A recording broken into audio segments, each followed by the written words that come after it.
Hey guys, if you plan to buy real estate in future or interested in buying real estate with zero down, definitely watch this video and you will learn lots of useful information.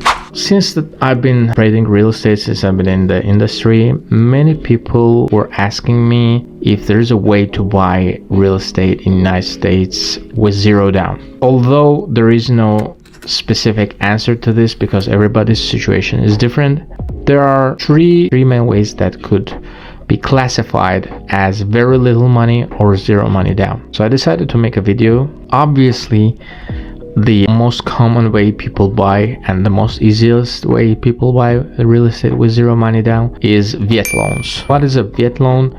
VET loan is if you were serving in the military or army, you are pretty much veteran, then you qualify for zero down loans.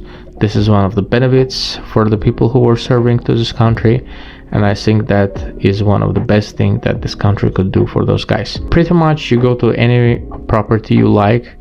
There are some certain qualifications that the property should qualify, but it's very rare that any property would not qualify for this. What happens, you just go and apply for that loan, then you get it, you move in, you don't need any money down. What happens in this case is you would get certain amount of monthly payments you would have to do, and that's it. You own the house, you make the payments, it's like you're renting, but you're moving in and it's your house. I think this is one of the best programs that you could use in any market. I definitely recommend it. If you have access to VET loans, definitely use it. Second program, which is not zero down, but it's very little money down, is FHA loans. You probably heard about them, first time home buyers. I believe these start from 3%. Of course, it should be different from state to state, but generally that's where are those loans around. Those are very good, obviously, as you can understand from the name, for the first time home buyers, but also younger families or people who are just starting. I've also seen the hacks when people,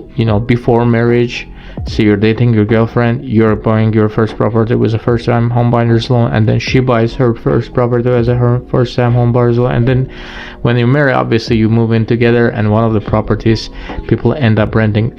Legally wise, I'm not sure how legal it is, because when buying with those loans, you have to have intention to live on those properties. However, we all know that life happens to people, intentions might change, and pretty much this is how it goes. FHA loans are a very good opportunity if you're a first-time homebuyer. The third way, it's not really kind of thing that I would call really zero down, but this is very popular, especially on YouTube. You probably heard about those things. They call it sub-2, or also known as OPM, other people money. So what happens is, personally, I saw a very interesting deal when I just started about, I want to say like a year ago. There was a family, this was like before recession, because last summer it wasn't that bad, and after the summer things in the economy started to slow down. Overall, job cuts started, the situation wasn't really good. That family, before those things happened, they were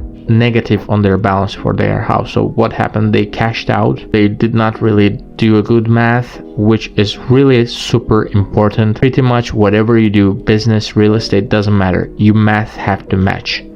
I saw so many people that you just see the lottery winners, famous sports guys. Most of those guys end up bankrupt because they don't do the real math. You have to calculate, you have to see what is not cash flowing. Those guys pretty much ended up with a negative balance. They were going to foreclosures, but luckily agent who I was helping was able to help them out, and they got their property sold.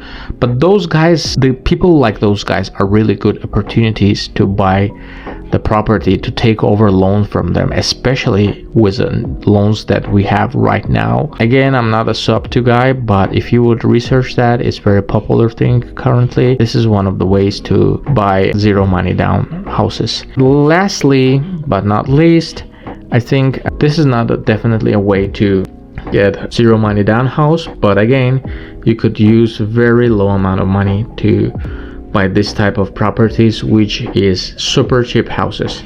You can just go to eBay, you would go nuts.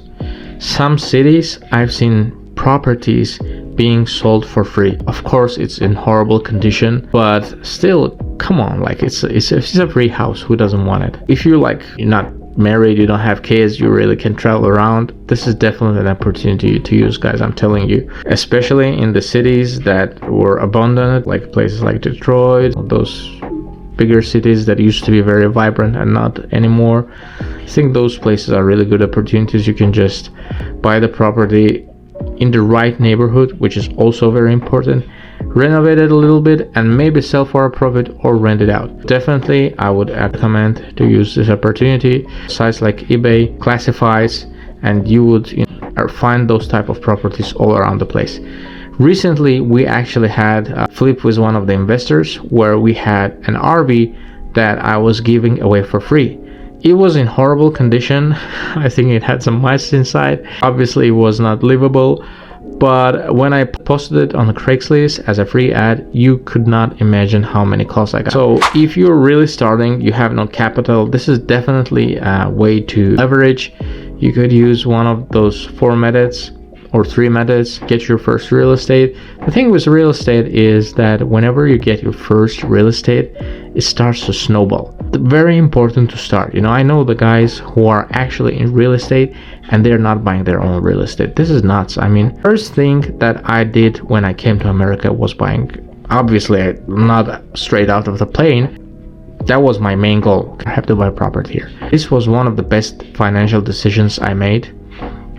I have a video about why buying property, why real estate is the best asset comparing to standard S&P or some other stocks and options, and I definitely advise to watch it. Just so you guys know, there is no second asset class that would depreciate, appreciate, have a cash flow. The real estate is only asset class that provides all this, and this is generational wealth, guys. It's not just there are 2 types of guys. Some of them are rich and other are wealthy.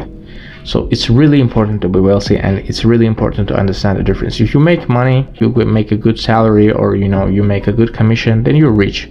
But if you have assets that produce income for you while you're asleep, then you're wealthy, and you can pass on this wealth to your kids, sometimes even without tax if you do it the right way. And if you would be interested in this type of advices, how to save on real estate, how to make a wealth, thank you for watching, guys. Don't forget to subscribe to the channel. Definitely comment. I'm looking forward to hear from you guys. Like and subscribe. Thank you.